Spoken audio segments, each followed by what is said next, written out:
Bom dia, meus irmãos, bom dia, igreja, bom dia, casa, você que está aí agora, nesta manhã, preparado para participar da Escola Bíblica Dominical. Não se esqueça, temos a nossa lição agora, nesta manhã, com o Júnior. O Júnior está aqui do meu lado. Oi, não podemos estar assim, muito perto. Não, já estamos devidamente desinfetados. O Júnior até passou álcool no cabelo hoje e tudo. O gel é álcool também. Mas neste ambiente assim de alegria, queremos dar início aos trabalhos desta manhã. Depois, não se esqueça, temos a lição das crianças e às 11 horas estaremos no Zoom, mais daqui um pouquinho, estaremos na nossa plataforma onde podemos interagir e 11h45 estaremos cá para podermos pregar a palavra de Deus, participar no culto de aniversário da igreja. Hoje é um dia que nos está a contagiar, porque hoje, exatamente hoje, celebramos o aniversário da nossa comunidade e nós estamos muito alegres por isso. Vamos orar, pedir que Deus nos abençoe aqui. Deus, nós queremos te louvar, te honrar e te agradecer pelo tempo que iremos passar aqui nesta manhã, na tua casa, onde queremos estudar a tua palavra.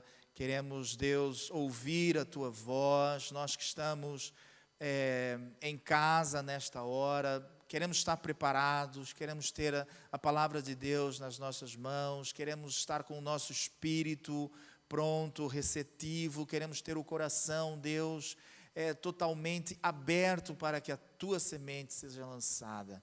Muito obrigado pela vida do Júnior, que se disponibilizou a estar aqui e a partilhar a palavra de Deus. Queremos hoje fazer uma síntese do livro de Números, que o Teu nome, que a Tua glória e que a Tua presença possam ser sentidas em cada coração nesta manhã. Sabemos que o Senhor não se prende a espaços, o Senhor não habita em templos feitos por mãos de homens. O Senhor habita num único templo feito pelas mãos do Senhor, que é a nossa vida, que é o nosso ser, que é o nosso coração. Então abençoa a nossa igreja, abençoa a nossa casa, abençoa o Júnior e usa-o de um modo poderoso para louvor e glória do Teu santo nome. Fica conosco, em nome de Jesus. Amém. Amém.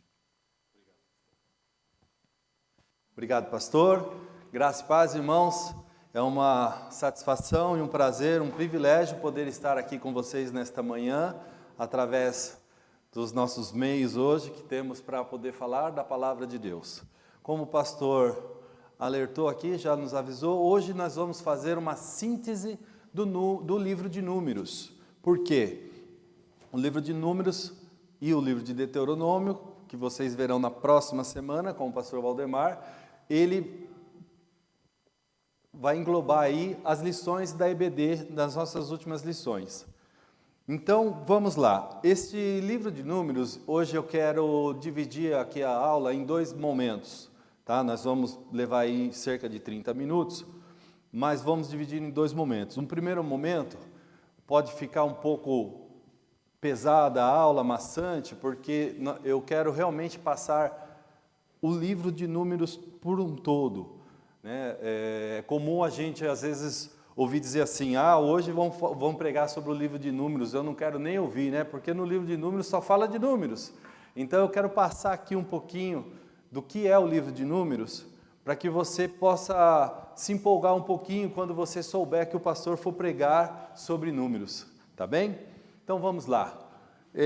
O conteúdo, aí está na tela, tá os créditos de todo o conteúdo que eu consegui para fazer esta síntese, tá? Então vamos lá, vamos começar pelo nome, o nome Números. Nome Números que por nós é conhecido desde a configuração da Septuaginta. Antes, pelos judeus, era chamado de Bemidbar, que significa no deserto. Interessante, né? O judeu, ele chama o livro de Números de no deserto. Isso se deve, primeiro, porque eles têm o hábito de dar o nome ao livro pelo início da primeira linha, do primeiro versículo de cada livro do Pentateuco. Por exemplo, Gênesis, né, que é no início, então ele chama-se Gênesis. Então, Números, ou melhor, Bemidbar, se chamava Bemidbar para os judeus. No deserto, Esse é o tema que os judeus dão no deserto. Por quê? Vamos passar para a próxima tela. A próxima tela nossa aqui, ela fala sobre o tempo. O que eu quis dizer sobre o tempo? O livro de Números tem 36 capítulos. Os 36 capítulos no livro de Números, eles passam em 37 anos aproximadamente, de 37 a 38 anos no deserto. Então você imagina que se o povo de Deus, levou 40 anos para atravessar o deserto, desde a saída do Egito até a entrada na Terra Prometida, desses 40 anos, 37 anos e meio a 38 anos, ele passou no deserto, numa região onde foi ali escrito no livro de Números. Então, por isso que o livro de Números ele é tão interessante e ao mesmo tempo que atual, porque nós aprendemos muito com o livro de Números. E o final do livro de Números já parte, vamos dizer assim, para o começo de Deuteronômio, que é a segunda lei, ou seja, ela está revisando, refazendo tudo aquilo que passou durante esses 37 anos no deserto. Ou seja, é muito interessante, nós temos muito para aprender no livro de Números. Então, a próxima pregação que o pastor diz eu vou falar sobre o livro de Números, não falte no culto. Tá? Doutrina teológica, mensagem teológica. Este livro, ele tem um comentário aí eu coloquei um comentário de dois teólogos famosos, o Olson e o Shedd, que eles dizem assim, Olson diz, Números faz uma narrativa entre a primeira geração e a segunda geração, onde a primeira é fortemente marcada pela situação do pecado e seu julgamento, e a segunda é vista essencialmente com otimismo e esperança, porque a segunda geração foi a que entrou na Terra Prometida, certo? Shedd diz assim a respeito da mensagem teológica de Números, Deus é apresentado como um soberano que exige obediência absoluta, a sua vontade, a sua santa vontade, mas que também mostra misericórdia aos penitentes e aos crentes. Interessante a visão que esses teólogos têm do livro de Números. Bom, para a gente entender melhor, nós podemos estruturar, vamos dizer assim, separar, dividir esse livro em algumas partes. Vamos começar dividindo eles de maneira cronológica, ou seja, esses 37 anos que passou o livro de Números, nos 36 capítulos, como que ele se divide? Primeira parte, do capítulo 1 ao capítulo 10, são exatamente 19 dias. E isso a gente consegue perceber pelo versículo 1 do capítulo 1, que diz assim, no segundo ano após a saída dos filhos de Israel do Egito e no primeiro dia do segundo mês. Então, tem uma data marcada quando iniciou, tá? No capítulo 10, já tem outra data mencionada. E aconteceu no segundo ano, no segundo mês, ao 20 do mês, ou seja, teve 19 dias, aí depois vem um outro tempo, que esse é um tempo maior, é um tempo de aproximadamente 35 a 36 anos, e aí depois vem um terceiro tempo, que não tem data marcada, mas pelos fatos acontecidos do capítulo 21 até o 36, estima-se que foi aproximadamente por uns 5 a 6 meses. Então você percebe, se você pegar a última parte, que foi de 5 a 6 meses, a primeira parte, que foi ali 19 dias, você tem aí 36 anos nessa parte do meio. Próxima tela nos faz uma divisão, uma estrutura topográfica, ou seja, por região. Nessa primeira parte, esses 19 dias, o povo estava onde? No deserto do Sinai. Nesse tempão que ele ficou, nessa segunda parte, ele estava onde? Ao redor de Cádiz. Então, foi a grande peregrinação, tá certo?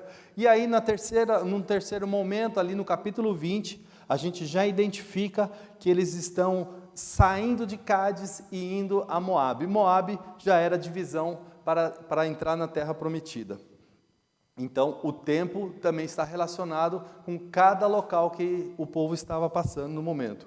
Outra divisão que fazemos é a análise temática. A análise temática, ela é dividida aí por um tema no geral, que diz assim, do capítulo 1 ao capítulo 9, constituindo a comunidade no Sinai. Do capítulo 9, 15 até o 25, a jornada e seus reveses, que é o grande período no deserto. No capítulo 26 até o final do livro, ou seja, os preparativos finais para o assentamento. Por que do 26 ele se divide? Porque no 26 é quando tem um novo censo, e aí é aquela nova geração que vai caminhar em direção à terra prometida. Continuando,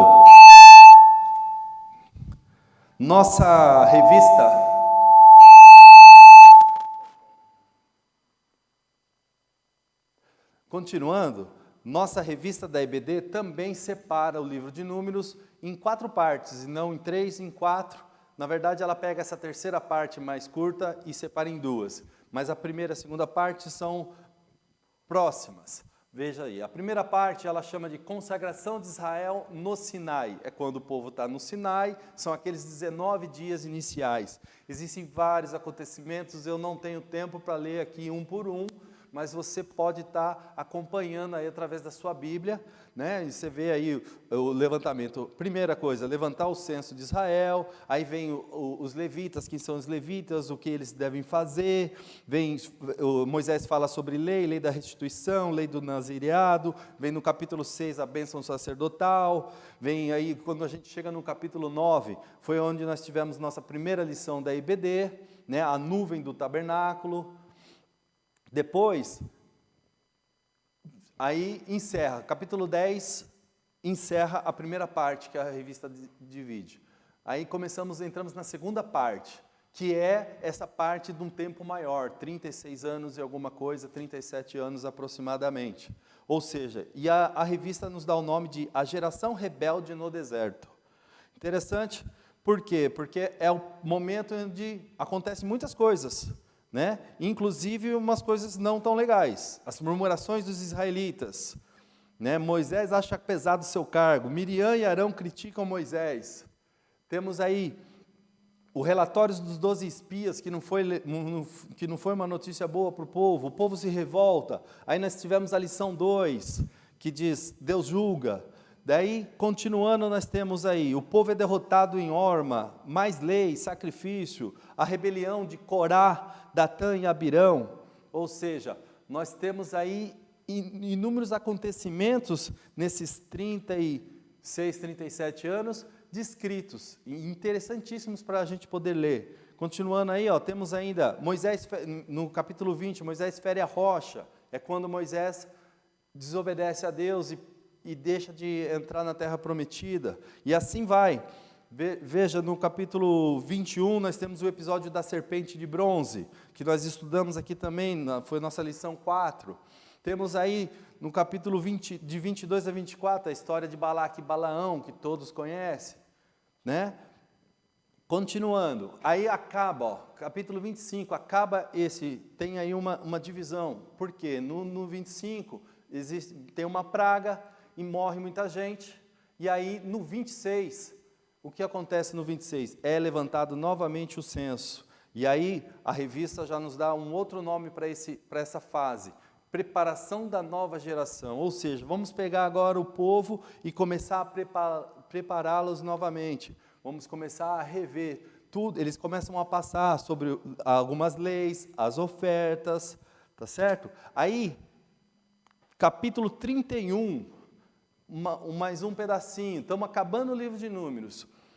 A vitória sobre os midianitas, tratamento dos cativos, a divisão da presa, a oferta, 2,5 tribos desejam habitar na Transjordânia, e aí nós temos a lição 7, Deus espera, da revista. Veja que interessante, continuando, 33, os acampamentos desde Egito, começaram o pessoal a se movimentar, a definir aí as cidades dos levitas, a definir cidade de refúgio e suas consequências, ou seja, lemos todo o livro de Números, passamos 37 anos no deserto. Se você lê o livro de Números de ponta a ponta, você passou 37 anos no deserto, tá, tudo bem? Ou até um pouquinho mais.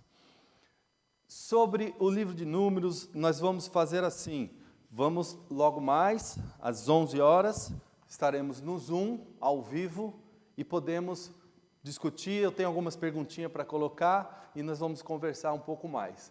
Agora eu vou entrar numa segunda parte, que é aquela parte que eu falei para vocês no início, que eu queria deixar para a gente, eu queria chamar a atenção aqui, um ponto que eu li o livro de Números para fazer essa revisão aí algumas vezes, alguns capítulos mais ainda.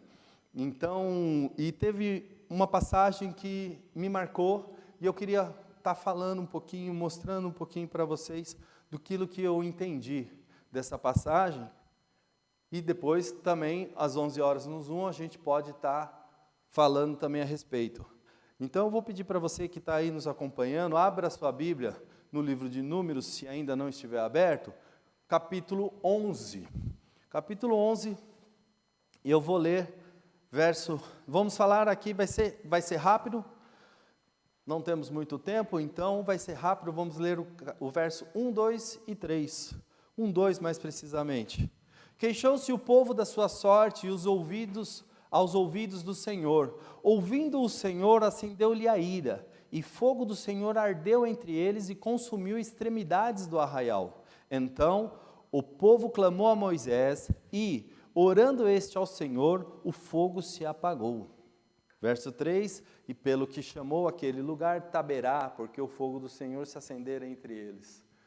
Veja que interessante, ao ler esta passagem, eu fiquei imaginando que muitas coisas que acontecem com nós são cíclicas.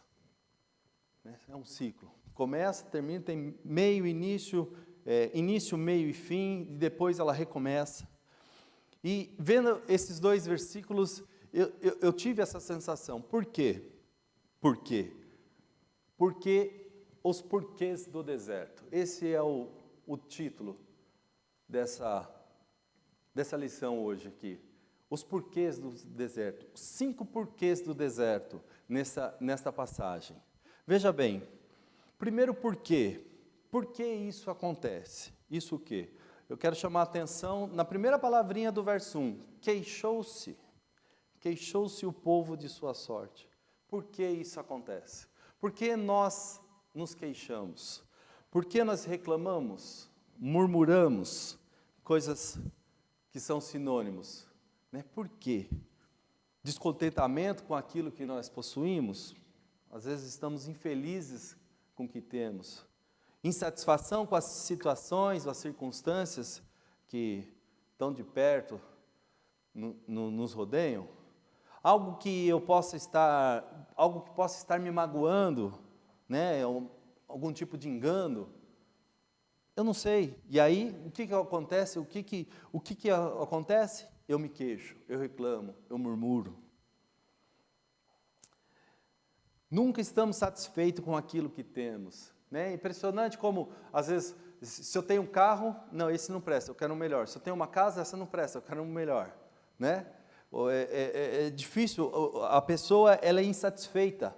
É difícil de satisfazer todas as necessidades e os anseios do ser humano, do homem. Reclamamos pelo que temos e não pelo que... Ou pelo que não temos, ou a gente reclama, se queixa porque a gente tem alguma coisa que não funciona direito, que não é do jeito que a gente quer, ou a gente reclama porque a gente não tem nem aquilo que não funciona direito. Mas a gente reclama.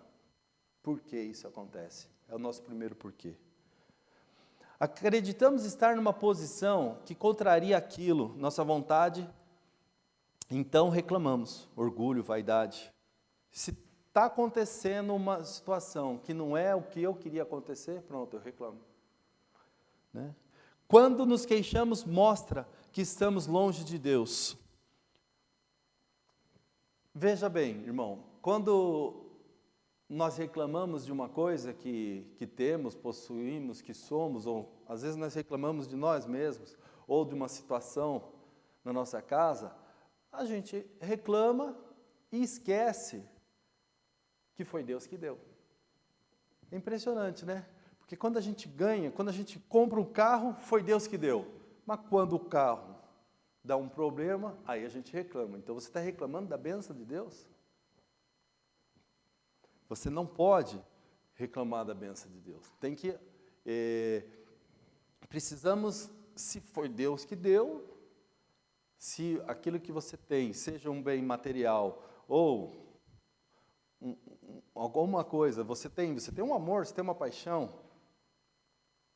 e aí tem algum problema, você tem um problema no seu relacionamento com a sua esposa, a mulher que tu me destes, né? Então é assim, mas o dia que você casou, estava tudo beleza, né? A lua de mel foi perfeita, mas depois, daí, na hora do isolamento, você tem que lavar a louça, olha lá a mulher que tu me destes. Então é assim, nós reclamamos demais, e esquecemos que às vezes a gente reclama, faz menção das coisas que Deus deu. Segundo porquê? Porque Deus não se agrada de queixas. E você daqui a pouco vai entender esse ciclo que eu disse. Continuando no verso 1 aí, depois, ouvindo o Senhor, acendeu a ira. Porque Deus não se agrada das nossas queixas, das nossas murmurações. Quando você se queixa por aquilo que Deus te deu, você não reconhece a bênção que Ele proporcionou. Né? Não reconhecer a bênção de Deus para nós é mostrar para Deus que nós não reconhecemos Ele como Deus. Não sei se eu fiquei claro, mas, por exemplo, Deus me deu este celular. Oh, glória a Deus, o celular quebrou. Que tranqueira. Não pode? Não foi Deus que deu? Quebrou é um problema, é uma situação. Vamos resolver, mas não reclama. Entendeu? Agora você imagina todas as coisas da nossa vida, né? Então, se eu reclamo daquilo que Deus me deu, isso é um sinal que eu não tenho fé, porque a partir daquele momento eu passei a desacreditar que foi Deus que deu, porque tudo que Deus faz é perfeito, ou não é? Terceiro porquê. Porque Deus executa juízo contra seus filhos. Continuando o texto, acendeu-lhe a ira, vírgula, e o fogo do Senhor ardeu entre eles e consumiu as extremidades do arraial. Nossa, às vezes a gente para pensar, Deus castigou, Deus é ruim. Ou é melhor pensar que Deus é justo, que Ele não vai contra a sua palavra, que Ele não age da forma que Ele não te ensina a agir, né? Deus nos ensina a agir com verdade, com justiça. Então, Deus não vai fazer diferente. Se Deus queimou o arraial dos irmãos aqui, né, neste momento, foi porque eles estavam em pecado, eles estavam se queixando. Então, essa queixa subiu aos ouvidos do Senhor, o Senhor se irou e Ele mandou fogo. Ele é ruim? Não, ele estava praticando a sua verdade, ele estava sendo Deus, é Deus sendo Deus. Quarto porquê. Já falamos 3 porquê. Por que isso acontece? Por que reclamamos, nos queixamos? Por que Deus não se agrada das nossas queixas? Por que Deus executa juízo? E agora, por que temos que nos arrepender? Continuando o texto, verso 2. Então, o povo clamou a Moisés e, orando este ao Senhor, o fogo se apagou. Continuando, vamos agora falar do quinto porquê. Falamos os 4 primeiros, vou recapitular. Por que isso acontece? Por que nós reclamamos? Por que nós nos queixamos? Por que Deus não se agrada das nossas queixas? Segundo porquê. Terceiro porquê. Por que Deus executa juízo contra os seus filhos? Quarto porquê. Por que temos que nos arrepender? E agora, quinto porquê. Por que Deus nos atende? Finalzinho do versículo 2. O fogo se apagou. Por que o fogo se apagou? Por que Deus proveu a resposta à oração de Moisés? Porque pelo mesmo motivo que a ira dele lá atrás colocou fogo no arraial. Porque ele é fiel, porque ele é verdadeiro, ele é justo, ele cumpre com a palavra dele. Deus é Deus. Deus ouviu o arrependimento do povo através de Moisés. Então, Deus agiu com misericórdia e apagou o fogo. Deus, eu acredito que Ele está mais preocupado em dar uma nova oportunidade a cada dia para cada um de nós, para que nós continuamos seguindo o caminho que Ele escolheu para nós, ou seja, Deus seguiu o deserto, o caminho do deserto para o povo. Então, anda no caminho do deserto, reto. Percebemos que no livro de Números, neste momento, aí, capítulo 11, ou seja, do 10 até o 25, é o grande tempo que o povo fica no deserto. Por quê? Porque eles caem no ciclo, esse ciclo que eu falei no início. Qual é o ciclo? Começa, primeiro o pecado, a queixa, a murmuração ou outro pecado qualquer. Aí vem o que? A ira de Deus, vem a consequência. Aí vem o que? Vem o clamor, o arrependimento, a intercessão por intermédio de Moisés. E aí Deus vem e traz a provisão. Por que é ciclo? Porque volta a acontecer. Se você continuar a história no capítulo 11, você vai perceber que depois eles começam a falar sobre os caprichos que tinha no Egito.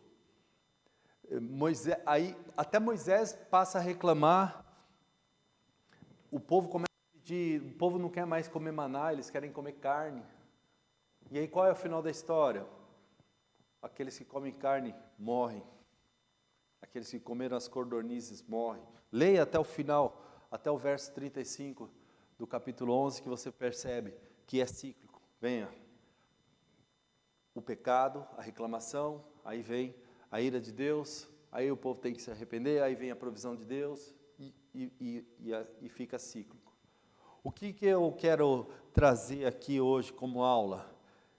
Eu não sei se você já percebeu, mas muitas vezes nós gastamos mais energia com as situações negativas da vida do que com as positivas.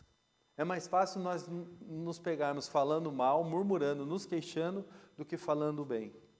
Veja agora na época do isolamento, que é o nosso deserto hoje. Se nós estivéssemos na rua, no nosso cotidiano, estaríamos indo para o trabalho. Aí reclamaríamos do colega de trabalho ou do patrão. Vamos para a escola, reclamamos do professor ou do aluno do lado. Então vamos ficar em casa. Aí ficamos em casa, o que nós fazemos? Muitas vezes, reclamamos. O que eu quero dizer com isso? Irmãos, em tempos de isolamento, fica restrito a algumas cenas da vida e nos falta opção para se queixar. Aí começamos a procurar um motivo. A gente não consegue sair para a rua para poder reclamar, então a gente acaba se queixando do isolamento. Isolamento é bom? Não, para nós não é bom, mas hoje ele é necessário. Então, vamos fazer. Agora, se é necessário, assim como passar pelo deserto era necessário para o povo, era o caminho para a terra prometida, era necessário, e Deus foi que proveu o deserto. Não vamos passar reclamando. Então, se hoje é necessário que nós ficamos em isolamento, em quarentena, não vamos passar essa quarentena reclamando. Irmão, pegue esse momento para aproveitar as oportunidades que Deus te dá. Tenta sair desse ciclo e seguir um caminho que Deus quer. Tenta, nesse momento de isolamento, você conseguir ficar mais junto com a sua família. Às vezes reclamávamos que não tínhamos tempo para poder estar com a esposa ou estar com os filhos. Hoje você tem todo o tempo do mundo. Então é tempo de se reunir com a família, de estar mais próximo de Deus, de louvar, de adorar, de orar. Nós reclamávamos que não tínhamos tempo para fazer uma atividade física. Faça uma atividade física agora em casa. Então, eu acho que a gente precisa transformar aquilo que a gente pode achar que é uma maldição em bênção. É isso que Deus faz. Não está escrito que maldito aquele que for pendurado no madeiro, mas ele foi para lá para ser bênção nas nossas vidas, para nos abençoar, para salvar para nós. Jesus foi em nosso lugar, ele se fez maldito por nós, sem pecado. Ou seja, nós temos agora um tempo nesse deserto para a gente planejar as nossas oportunidades. Veja, quando o nosso deserto acabar, o povo levou 40 anos para sair do deserto. Nós vamos levar aqui agora mais alguns dias. Você já sabe o que você vai fazer no seu primeiro dia de liberdade após a quarentena? Ou quando chegar o primeiro dia você vai reclamar. Então não reclame, né? Festeje. E não reclame pelos dias que você ficou em quarentena. Celebre. Celebre. Vamos encerrando por aqui. Só quero dizer para vocês, esse ciclo de pecado, consequência, aí tem que se arrepender e Deus retoma.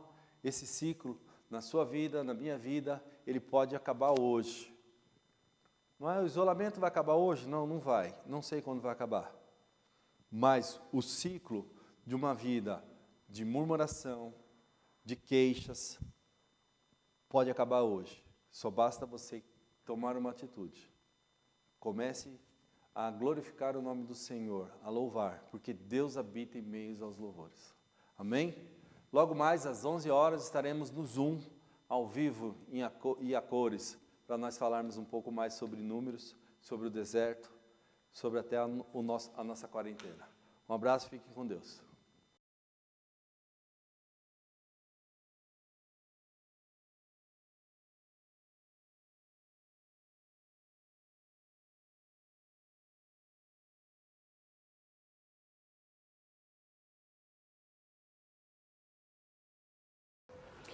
Bom dia, crianças! Tudo bem? Tá todo mundo aí já? Olha, chama todo mundo que tá aí. Chama o irmão, se tiver outras crianças aí, pode chamar, tá bom? Olha, hoje eu trouxe até um assistente aqui, um amigo muito especial. Tchan, tchan, tchan, tchan. Esse aqui, ó, é o Coraçãozão. Ele veio aqui pra dar um abraço bem gostoso em todo mundo que tá aí. Dizer que a gente tá com muita saudade, tá bom? E logo, logo a gente vai se ver pessoalmente. Bom, hoje eu queria falar com vocês uma coisa. Quem aqui gosta de surpresas? Eu adoro surpresas. Mas você sabe que existe 2 tipos de surpresas? Pode até ter mais, mas eu vou falar de 2. Uma surpresa é surpresa de coisas. Por exemplo, quando o papai chega em casa com chocolate, quando a mamãe chega em casa com chupa, quando a vovó dá um brinquedo, quando alguém dá alguma coisa pra vocês. É uma surpresa de coisas. Mas tem um outro tipo de surpresa, que é a surpresa de gente. Essa aqui é mais legal. Sabe aquelas pessoas que vocês estão com muita saudade? Vovô, a vovó, o primo, os amigos da escola. Então, essa surpresa é surpresa de gente. Sabe quando aquela pessoa que você tá com muita saudade vem te visitar? Então, essa é uma ótima surpresa, não é? Vocês sabem, essa história que eu vou contar também tem uma surpresa muito legal. No dia que Jesus ressuscitou, no domingo, bem cedo de manhã, 2 discípulos estavam saindo de Jerusalém e eles iam para uma aldeia, onde era a casa deles, em Emaús. E eles estavam indo no caminho, tristes, e falando um com o outro de tudo que tinha acontecido, de como Jesus tinha morrido, sido traído, como eles estavam tristes que o mestre tinha morrido. Eles estavam mesmo ali conversando e de repente se aproxima alguém. Era o próprio Jesus, mas eles não perceberam. E Jesus falou: então, o que vocês estão conversando? E um olhou para o outro e falou: nossa, você é o único morador em Jerusalém que não sabe o que aconteceu? Me contem, Jesus disse.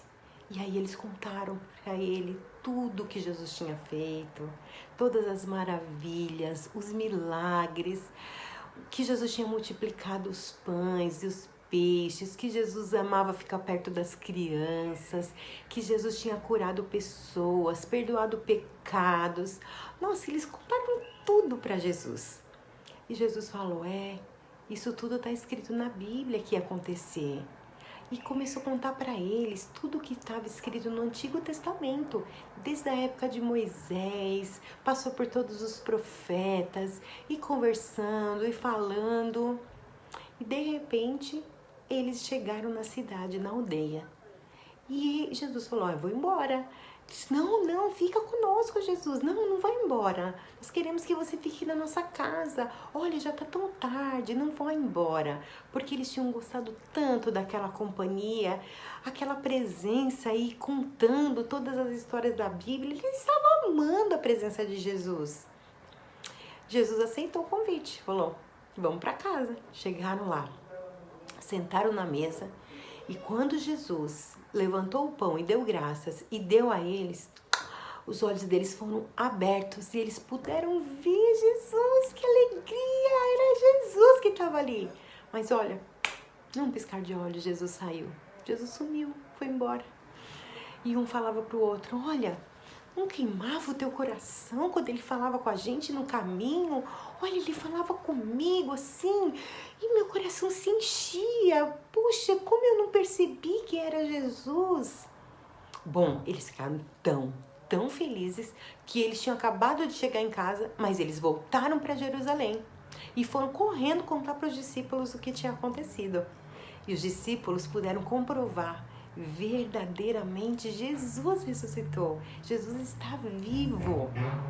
Bom, eles ficaram muito felizes com essa notícia e com essa surpresa. Mas sabem, Jesus também quer fazer morada no nosso coração. Ele quer estar conosco todos os dias da nossa vida. Não somente um dia, mas Ele quer estar conosco sempre. E nós podemos fazer essa oração e convidar o Senhor Jesus para estar conosco todos os dias. Se você quiser fazer essa oração, feche seus olhinhos e ore comigo. Senhor Jesus, obrigado por esse dia. Te agradecemos. Pedimos que o Senhor perdoe os nossos pecados.